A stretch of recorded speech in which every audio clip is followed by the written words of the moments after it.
Hola, mi nombre es José Emilio Monero Pérez y el día de hoy voy a estar respondiendo una serie de preguntas sobre la Edad Media. Bien, comenzamos. 1. ¿Qué ocurrió con el Imperio Romano de Occidente después de su división? Después de la división del Imperio Romano en el año 395 después de Cristo, se produjo una serie de acontecimientos que marcaron el destino de las dos partes resultantes, el Imperio Romano de Occidente y el Imperio Romano de Oriente.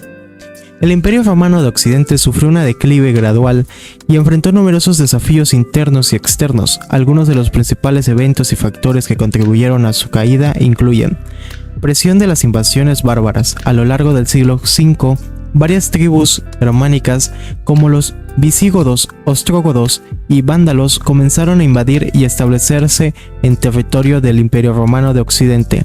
Estas invasiones debilitaron significativamente la autoridad imperial y provocó la pérdida de vastas extensiones de territorio, inestabilidad política y crisis interna.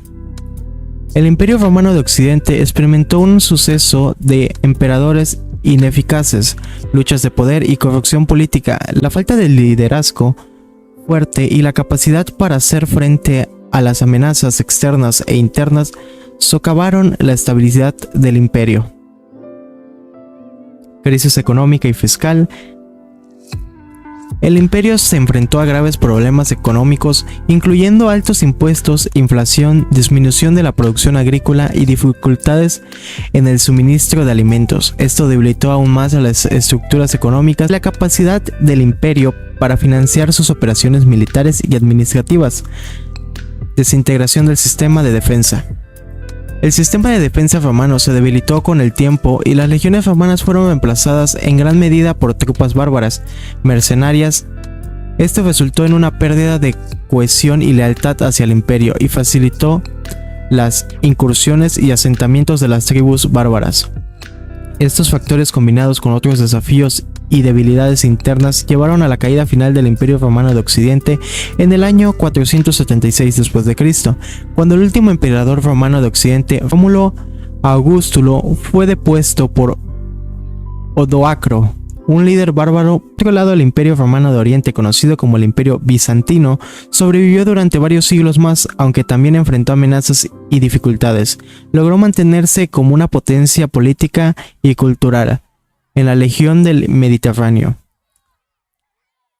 hasta su caída final en 1453 después de Cristo. Ante el avance del Imperio Otomano, el Imperio Bizantino conservó gran parte de la herencia romana clásica y desempeñó un papel crucial en la preservación de la transmisión del conocimiento antiguo a Europa Occidental durante la Edad Media. Número 2. ¿Qué consecuencia tuvo Europa Occidental en el comercio y la vida urbana? Las ciudades de fines de la Edad Media experimentaron épocas de grandes crisis y otras de florecimiento, estrechamente relacionadas con las características de la vida urbana: rápida difusión de las epidemias, problemas de abastecimientos, revueltas sociales, pero también atracción de población a causa de mejores servicios y posibilidades de defensa, mejor condiciones jurídicas para sus habitantes, así como ofertas de trabajo seguras en las urbes comerciales. A finales del siglo XI se crearon las bástidas, ciudades de nueva construcción con plano reticular, y a principios del siglo XIV se habían extendido ya por Francia, Inglaterra y sus dominios franceses, el Piamonte y España. Otras zonas como Alemania o Flandes se conocieron con el nombre de villas nuevas. La ciudad sirvió más que nunca como forma de articulación del territorio en las asambleas representadas que comenzaron a celebrarse en los estados europeos desde finales del siglo XM. Número 3. ¿Cuál era la importancia de las murallas de las ciudades inglesas durante el siglo XIV?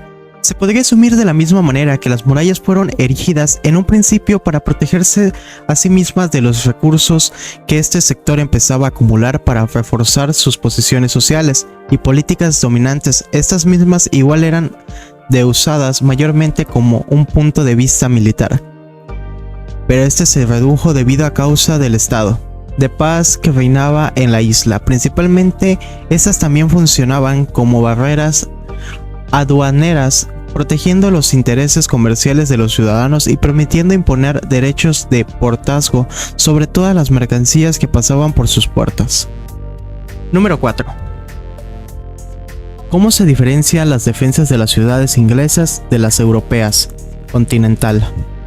Las diferencias de las ciudades inglesas en el siglo XIV se diferencian de las de Europa continental en varios aspectos. En general, las ciudades inglesas tendían a tener murallas menos masivas, fortificaciones menos elaboradas que las ciudades de Europa continental. Además, las ciudades inglesas a menudo se basaban en defensas naturales como ríos y colonias, en combinación con murallas, en lugar de depender exclusivamente de fortificaciones artificiales. Estas diferencias pueden atribuirse a una menor amenaza de invasión en Inglaterra en comparación con el continente.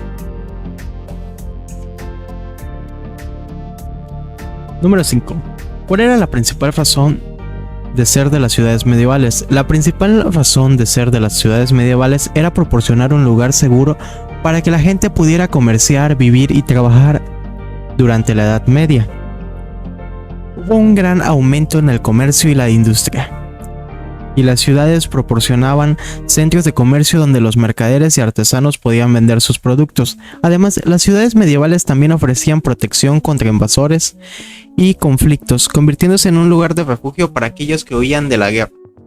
Las ciudades también se convirtieron en... 6. ¿Qué tipo de mercados eran comunes tanto en las ciudades de crecimiento orgánico como en las planeadas? Los dos tipos de mercados más comunes eran: el primero, que se caracterizaba de ocupar una plaza destinada a un único fin, situada normalmente en el centro urbano o en sus inmediaciones, mientras que la segunda era situada en el ensanchamiento de la calle principal.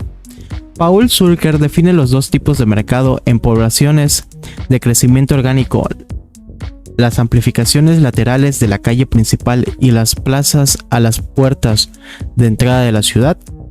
En las poblaciones planeadas, el trazo se basaba en una estructura de retícula regular.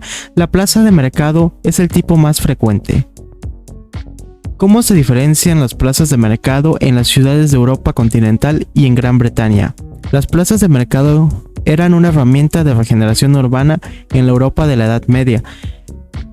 El escenario de los intercambios comerciales, la plaza pública de mercado queda delimitada por las instituciones religiosas y civiles del núcleo neurálgico y simbólico de la ciudad, a la sombra de las iglesias, en ocasiones abrazando sus paredes para protegerse. Tienen lugar en el mercado cotidiano. Esta plaza forma un K y un centro religioso en uno. Las ciudades de Occidente de Europa, que estaban en decadencia desde la caída del Imperio Romano, comienzan a surgir a partir del siglo XI, convirtiéndose en el motor de todos los cambios, pero la ciudad era ante todo un mercado en el que se intercambiaba todo tipo de productos, tanto como en el entorno rural como con las ciudades próximas en los mercados semanales o diarios. 8. ¿En qué año se convirtió el Imperio Romano en dos partes? En el año 395, el Imperio Teodoso dividió el Imperio Romano en dos partes. Constantinopla fue la capital del Imperio de Oriente, cuya vida se alargaría más de 1000 años hasta el siglo XV. Mientras tanto, el Imperio Romano de Occidente, que fue cambiado de capital en Roma, Milán o Ravenna, sufrió las invasiones de los pueblos germanos hasta que poco después del año 476 después de Cristo, el jefe bárbaro Odoacro depuso al último emperador. Este momento es el que se considera como el final de la Edad Antigua en Occidente y el inicio de la Edad Media. 9. ¿De qué manera mantuvo la Iglesia continuidad de la vida urbana en Europa Occidental?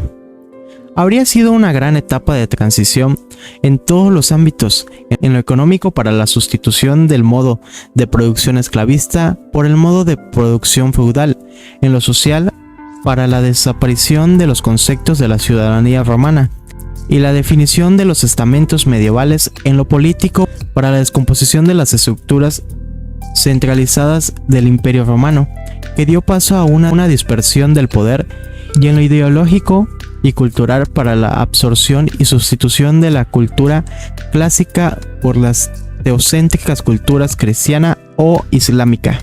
10. ¿Cuándo una aldea medieval adquiría el estatus de ciudad? El título de ciudad o estatus de ciudad es una designación simbólica y legal otorgada por un gobierno nacional o subnacional. Un municipio puede recibir el estatus de ciudad porque ya tiene las características de una ciudad, o bien porque tiene un propósito especial. Históricamente, el título de ciudad era un privilegio otorgado por la patente real a determinados núcleos de población para situarlo jerárquicamente por encima de otros núcleos tales como villas, aldeas y lugares. 11. ¿Qué factores eran necesarios para que una ciudad medieval fuera considerada fuerte y vital? En la Edad Media, varios factores contribuían a que una ciudad fuera considerada fuerte y vital. Estos factores incluían murallas y fortificaciones de las ciudades medievales. Solían estar rodeadas por gruesas murallas defensivas que protegían a la población de los ataques enemigos. Estas murallas a menudo estaban reforzadas con torres de vigilancias y puertas fortificadas para controlar el acceso a la ciudad. Economía y comercio. Una ciudad medieval fuerte y vital generalmente tenía una economía próspera y activa. El comercio era fundamental para la prosperidad de la ciudad, y las ciudades situadas en rutas comerciales importantes tenían más probabilidades de crecer y fortalecerse. Además, la presencia de gremios, ferias y mercados impulsaba la actividad económica. Autonomía y gobierno local. Una ciudad que tenía cierto grado de autonomía y capacidad para gobernarse a sí misma era considerada más fuerte. Las ciudades medievales a menudo tenían sus propias leyes, instituciones y líderes locales, lo que les daba un mayor sentido de identidad y cohesión. ¿Cuál ha sido la importancia real de Oxford y Cambridge en la historia urbana? Cambridge es conocida por albergar la Universidad de Harvard y el Instituto Tecnológico de Massachusetts, MIT. La primera unión civil entre personas del mismo sexo en Estados Unidos se realizó en el Ayuntamiento de Cambridge. Esta diversidad contribuye al ambiente liberal